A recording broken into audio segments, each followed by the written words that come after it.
If you've been trying to manage your debt, there's no doubt you've heard about the Debt Snowball and Avalanche method. But do you know which one actually helps pay off debt faster? I'm Mia Inez, and I've spent the past 15 years helping people take control of their finances. And when it comes to paying off debt, choosing the right method can make a huge difference. In this video, I'm going to break down each strategy, show you the pros and cons, and help you pick the best one for your financial journey.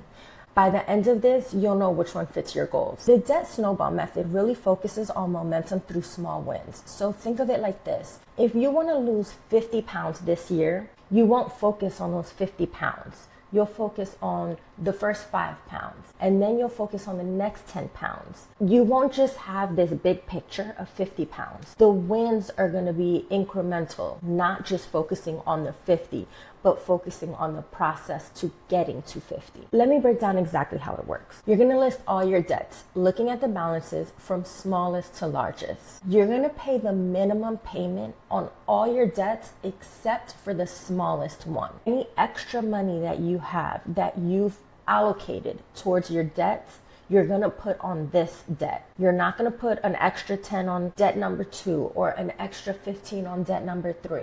You're going to put that extra $25 on the smallest debt. Once that debt is paid off, whatever you were paying towards that debt, you're now going to pay towards the next debt on the list. So now, whichever one is at the top of the list, meaning the next smallest debt. This is the whole snowball effect, right? You have to envision there's a snowball rolling down a hill. I'm sure you've heard of this analogy already. And as it's rolling down, it collects snow, becoming bigger and faster with each debt you clear. Let me give you an example of what this looks like. You have credit card A with a balance of $1,500. Your minimum monthly payment is $30.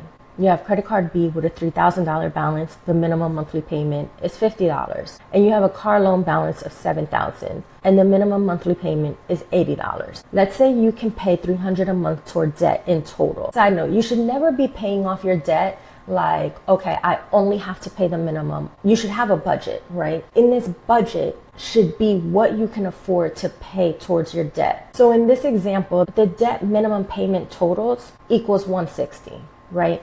But you can budget and pay $300 a month towards debt. So that's what you're going to do. You're going to put 50 on card B and 80 toward card C, and the rest of the money you're going to put toward card A. So you'll be putting 170 towards card A until it's paid off. Once card A is paid off, you'll take that 170 and put it towards card B until that balance is paid off. And then the full 300 will go towards card C until you're done, until everything has been paid off. So what are the pros of the Debt Snowball method? The first one, and probably the main one, is motivational wins. Seeing debts disappear quickly boosts your confidence, and it lets you know that you're going in the right direction, that you got this, that you can manage your debt, which is the main thing you're really trying to do. The second pro is it's simple, right? It's super easy to follow. You focus on one debt at a time and you just keep going. Now, on the other hand, some of the cons of this method is you could end up paying more in interest because you're not prioritizing your high interest debts. The other con is that it's just not the fastest method. From a purely mathematical perspective, it's just going to be slower than the Debt Avalanche. And I mean, if you really visualize that, it makes sense, right?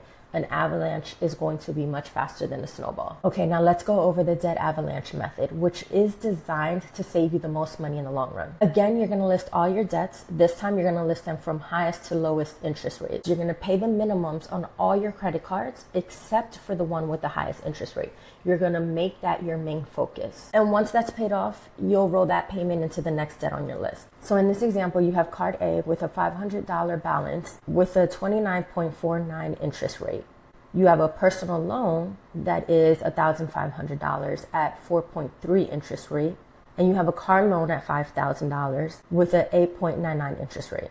In this example, you tackle card A first because it has the highest interest rate, saving you more money over time. Once you pay that off, you'll take that payment and put it towards your car loan. Once you finish your car loan, you'll take that complete payment, that full amount, and put it towards your personal loan. So the pros of the Avalanche method are that you save more money over time. There's no question about it. The second pro is that the timeline in which you pay off your debts is going to be sooner. The cons of the Avalanche method could be that it takes longer to see debts paid off, so it requires some real discipline.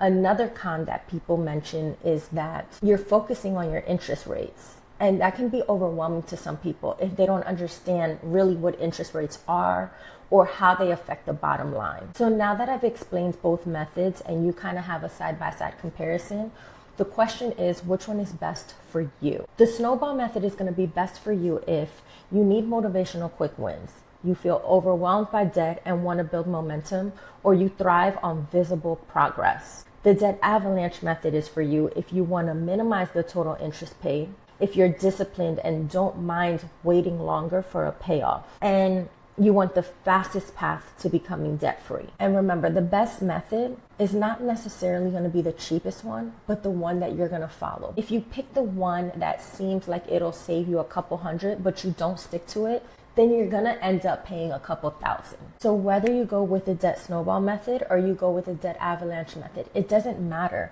What matters is that you're going to be progressing toward managing your debt. And that is where the win is. Now, if you're currently tackling your debt, knowing how to lower your interest rate could be a huge advantage. Check out this video on how to negotiate credit card interest rates and save even more on your journey towards financial freedom. See you there.